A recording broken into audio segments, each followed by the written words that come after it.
Aqui do nosso lado esquerdo, não apenas um grande advogado, um grande causídico, mas para mim um grande amigo. E que eu fiz questão, né? Logo que ele fez o lançamento do livro aqui, ele falou: estou viajando para tudo quanto é lugar, estou chegando em Dourado, nós vamos aí. E ontem acho que ele estava lá em Goiânia, não sei aonde, ele vai falar para nós aí. E para nós, né, douradenses, para nós aqui do Mato Grosso do Sul, é uma honra a gente ver alguém nas lides do direito, marcando presença com o terceiro livro, não é o primeiro não. Assim é que eu recebo com muito orgulho aqui você, Zé Carlos. Um grande abraço, sucesso, mas sucesso grande para você, que você merece. Boa noite. Boa noite, professor Benê. Amigo Benê, né? Para mim é uma honra muito grande estar retornando aqui. Isso mesmo. Né? E retornarei. Tem mais um livro no jeito. Devo retornar em 2014. Devo retornar em 2014. Mas, no presente momento, a alegria é poder estar ao lado de uma ex-aluna sua, do Objetivo. É verdade. Né? Amanda, formada pela Universidade Federal de Mato Grosso do Sul, a qual eu tenho muito orgulho. E eu também. Né? Que eu vi há muito tempo de uns professores que a universidade era feita pelos alunos. E aqueles que passaram pelaquela faculdade eram diferenciados. E nós temos exemplos. Grandes exemplos. Né? E tanto a Amanda quanto o Jean cursaram a Universidade Federal em Campo Grande, que tiveram a oportunidade de estar junto de grandes cabeças. Aliás, eu já ouvi isso em algum lugar, né? Grandes cabeças. Né? Eu já ouvi em algum lugar. Grandes cabeças são aqueles que dominam o vestibular. Objetivo, o colégio das melhores cabeças. Eu não estou tão esquecido assim, rapaz. Eu estou ligado. E agora eu estou aproveitando essa oportunidade também para lhe presentear com um exemplar do livro da dona Amanda. Agraciado, até porque esses dias você fez isso com o presidente do tribunal, né? E fez também com o ministro de não sei mais quem, e agora eu que estou recebendo. Olha a honra e a glória minha. Eu tive esse prazer de fazer o lançamento do livro lá em São Paulo, né? Num evento da Academia Nacional de Direito do Trabalho. Conta para mim aí, como é que foi essa história, porque, vamos e venhamos, estamos no Mato Grosso do Sul, na beiradinha aqui do Paraguai, da Bolívia, as pessoas só lembram de nós para falar mal.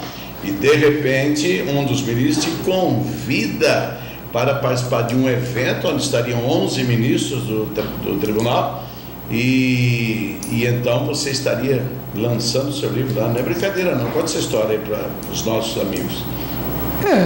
Realmente não é uma tarefa, não é e não foi uma tarefa fácil. Eu contei com a ajuda do presidente da Academia Nacional de Direito do Trabalho, professor Nelson Manrich, né, de São Paulo, escritório na Paulista, escritório em cima do Banco Itaú, né, escritório que atende multinacionais. Né. Aliás, os professores que estão gravitando em torno da academia é uma coisa maravilhosa. São grandes cabeças mesmo, são grandes pesquisadores, são pessoas dedicadas ao direito do trabalho. Não tem lado. O lado é o estudo do direito. E eu tenho a impressão que eu consegui sensibilizar um pouco aquelas pessoas da minha vontade de poder estudar mais um pouco, pesquisar mais um pouco. E com a ajuda do nosso professor Carlos Alberto Reis de Paula, que é o atual presidente do Tribunal Superior do Trabalho. Olha aí. Nós acabamos conseguindo a oportunidade de lançar essa obra nesse evento em São Paulo, no Maxud Plaza, onde estavam presentes 17 ministros do CONLEN, do Tribunal Superior do Trabalho. Hoje, o TST tem 26. São 27. Tem 26 porque ainda há uma vaga a ser provida. Né? Foi um agora entrou, que foi o desembargador Cláudio Brandão da Bahia, mas ainda falta uma vaga a ser provida. Então, você imagina, de 27, você ter 17 numa plateia. Nossa. Então, o evento foi maravilhoso. Então, E a importância que deram para você, né, Zé Carlos? Porque ainda perguntaram, onde é que você quer colocar o teu banner? Põe numa situação melhor, não deixa no canto lá não. Caramba! Aí eu contei um pouco da sorte, da colaboração das pessoas, né, da consideração pela vontade, porque você tem muita vontade, né, você se expor, né, a uma vitrine de pessoas que conhecem o direito, vão passar e vão ler a sua obra, vão passar e vão ver o seu banner, vão passar e vão querer saber quem que é o autor e vão conversar com o autor. Então é um desafio. Você não senta numa cadeira e fica parado, você é obrigado a interagir. E a pessoa pega o seu livro, dedicatória, e quer conversar com você sobre o livro. Que maravilha. Entendeu? O que trata o livro? Qual que é a diferença desse livro para aquele livro do professor Carlos Alberto? Qual que é a diferença desse livro para aquele outro livro do Manuel Antônio Teixeira Filho? Quer dizer, eles te indagam e você passa a ficar, não vou dizer respondendo perguntas, mas tendo que demonstrar efetivamente o porquê do livro. Porquê do livro. E a sustância que ele tem, né? É a sustância. E agora é interessante, né, Zeca? Porque normalmente o camarada que está lá, desembargador, ministro, dá a impressão que eles, por saberem mais, devia estar escrevendo, né? Aí ele pergunta, meu senhor é doutor em direito? Não sou, não. Eu sou um homem da vontade, estudo igual um louco, e conto com a ajuda da minha filha, que é uma pesquisadora de primeira, e por isso que ela está junto comigo no livro. Aí o cara fala, caramba, rapaz, quero dar uma olhada. Não é mesmo? Você falou uma coisa muito importante, né? Da qual a gente percebeu e encontra resistência. Claro que encontra. Né? Até no nosso convívio doméstico. Tá? Por quê? Porque nós temos uma cultura, né? E essa cultura é a cultura, não tenho nada contra, mas é tá? Aí você quer saber se quem está escrevendo fez mestrado, fez doutorado, fez pós-doutorado, quer saber o que ele estudou tanto para escrever aquilo lá. E sabendo mais do que eu, né? O camarada já começa a se posicionar.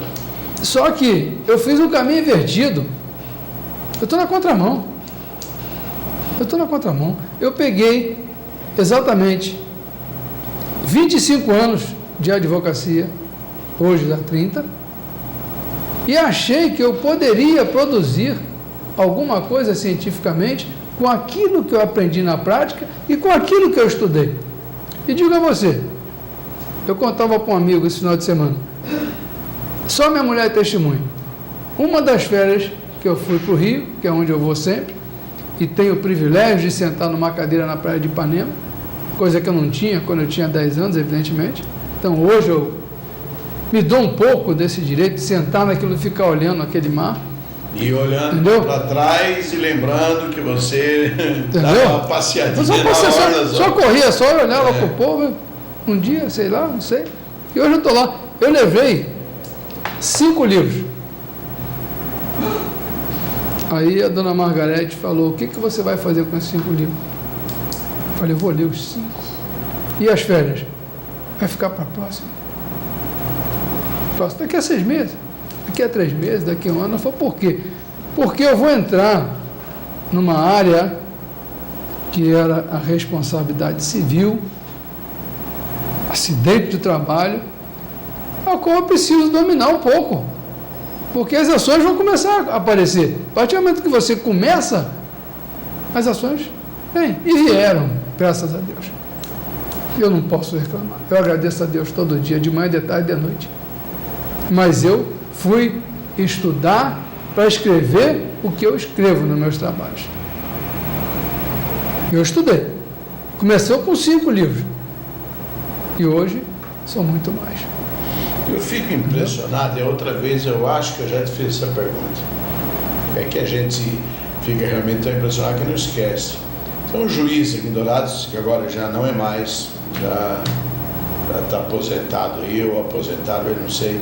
Você sabe o que ele falou para mim quando eu suscitei de um grande advogado de São Paulo, parece que especialista em rescisória, coisa assim, certo? E aí eu falei, olha, era o Hit na época.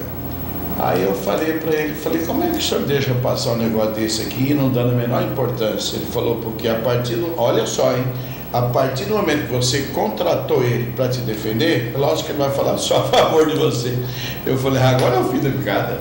Agora deu, quer dizer que tudo que o cara estudou, que ele sabe, é um especialista, é de tonto, certo? Quer dizer, ele escreve aqui, eu pago R$8.000 naquela época que ele defender, aí o senhor fala para mim que não olha, porque se o senhor já contratou ele para o seu trabalho, é porque ele vai te apoiar. Dura servidão um troço desse, é meu. Ou como a gente tem hora que está mal servido dessas pestes aí. Eu acho que uma das questões é a seguinte, Benê. Um processo que ele começa torto, ele não endireita mais. Endireita até o final. Premissa errada, tá? Síntese lascada. Por quê? Porque a não ser que a outra parte te permita essas alterações. Voltar atrás. Tá? Porque senão não tem como você consertar. Você falou da questão da ação rescisória. A ação rescisória é uma ação que visa corrigir muitas coisas. Tá? Visa corrigir uma série de coisas. Especialista, tá? Né? Só que é o seguinte... O cara fala, não, mas se você contratou ele para defender, ele só vai falar a favor. Olha que barbaridade. Só que... A mesma coisa, cara, fala assim, olha, aqui eu tenho um livro que fala sobre a inversão do ônus da prova no processo do trabalho. Muito bem, então eu estou precisando demonstrar isso aqui no meu caso. Mas o senhor contratou o Zé Carlos, lógico que ele vai falar a favor teu. Isso é uma anta quadrada mesmo, senhor. Não, aí realmente é uma reserva, porque você foi buscar, vamos imaginar, esse parecista dentro de uma área que ele é um estudioso. Lógico, e reconhecido no Brasil inteiro. E ele vai aplicar o que ele estudou no seu caso. Agora, se seu caso não permite... Ele não ia aceitar. Aí, ele não vai aceitar. Porque não adianta ele escrever aquilo que lá na frente não vai ter reflexo. Então, aí, eu defendo a seguinte teoria. Hoje, o espaço da advocacia está para os especialistas. Você não tem condições hoje de fazer clínica geral. Você precisa ser estudioso numa área, seja defendendo, seja propondo ação. Entendeu? Propor ação é muito difícil. Propor ação é muito difícil. Contestar também? Sim, contestar também. Agora, você contesta os fatos que foram alegados. Se não foram alegados, você não tem que contestar, você não tem que provar. Então, a responsabilidade é de quem ingressa com a ação e diz a sua pretensão. Diz o fato constitutivo. Eu vou me defender do que você está dizendo. Agora, não pode, lá na frente, o julgador querer alterar. Ele não pode alterar. Ele não pode alterar. Entendeu? Se alterar, vai dar nulidade. Nem em sede de recurso, você querer revolver aquilo que não foi discutido. E vou dar um exemplo para você. Acontece muito de alguém querer contratar alguém para fazer uma sustentação oral no tribunal. Ótimo. Aliás, é um mercado muito bom. Só que é o seguinte, profissional vai sustentar o que está no processo. Ele não pode inovar, senão ele ofende o duplo grau de jurisdição, senão ele causa inovação à lide. Ele cerceia o direito da outra parte de conhecer do fato. O juiz não teve acesso, não julgou aquele fato. Você está suprimindo a instância do juiz de primeiro grau. Então você só pode falar o quê? O que aconteceu lá embaixo. Na inicial, né? Na inicial e na contestação. É o que a gente chama do litis contestácio. Né? A lite se forma ali. Entendeu? Agora mesmo, só para ilustrar, estava vendo um despacho de um processo da nossa responsabilidade no fórum, né? Uma ação, infelizmente, né? Uma ação de uma criança que teve problema no atendimento, acabou tendo que fazer uma cirurgia, e eu pedi a inversão do ônus da prova. Está no cível, no fórum, não na justiça do trabalho. Por quê? Porque a minha cliente não tinha condições nenhuma de produzir qualquer prova, a não ser técnica. Agora, os réus tinham condição de produzir prova, de provar que eles agiram de maneira correta. De maneira correta. Se não provar. Então está lá o despacho, são 3 folhas de despacho. E está lá, inverto o ônus da prova em razão não só do Código de Defesa do Consumidor, não só da responsabilidade objetiva, mas sim pelas condições de hipossuficiência e não ter condições de produzir qualquer tipo de prova por falta de conhecimento técnico. Eu sou advogado, eu não sou um profissional. Mãe, nem advogado, minha mãe nem advogada. Como vai saber? É verdade. Não vai saber. Então, eu achei, até separei lá para dar uma olhada com mais calma, mas eu vi um destaque. Inverto o ônus da prova. Né? Então, é isso que a gente quer. Nós não queremos sair vencedor sem provar. Não é isso. Você tem que deixar a produção da prova aquele que está apto a produzir a prova, que tem maior aptidão para produzir a prova. Porque senão, você ou o Poder Judiciário não cumpre o seu papel. Não cumpre. Né?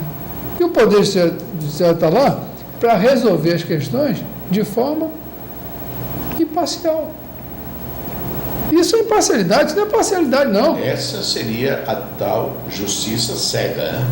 Cega quando decidisse por um ou outro lado, porque ela tem que ser imparcial. Ela tem que ser imparcial. Mas eu vou fazer 2 perguntas para você, para nós acalentarmos um pouquinho a polêmica aqui.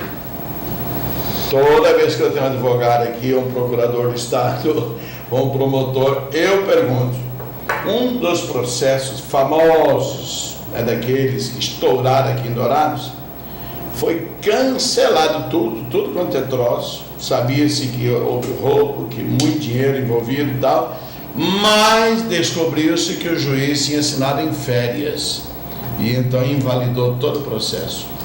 Isso é uma coisa injusta no meu modo de entender, depois você vai explicar. Uma outra coisa, o ministro Joaquim Barbosa, né, fez um ato assim de patriotismo danado quando ele enfrentou toda a cúpula do governo, certo, para poder decidir sobre a história do mensalão. Porém, 2 coisas dele não me agradaram, e eu tenho direito, ora voz, sou cidadão. Primeiro, quando ele deu as costas para a presidente, não gosto dela e nem por isso acho que foi correto o que ele fez. Deu as costas a ela no momento que ele deveria cumprimentá-la quando da chegada do Papa no Rio de Janeiro. Cumprimentou o Papa e deu as costas para ela. E esse troço ficou rodando na imprensa aí. E mais, rasgou a Constituição brasileira, certo? Rasgou livro, né, da Constituição, quanto do resultado que deu ali o caso dos tais infringentes. É mais ou menos como aconteceu com o Cazuza, cantava bem, menino bonitinho, mas eu não tinha o direito de cuspir na bandeira do Brasil por qualquer que fosse a razão que ele quisesse encontrar. Então eu vou pedir para você comentar isso. Mas antes, meu diretor Evaldo, meu diretor Diego, eu vou dar uma surpresa para vocês.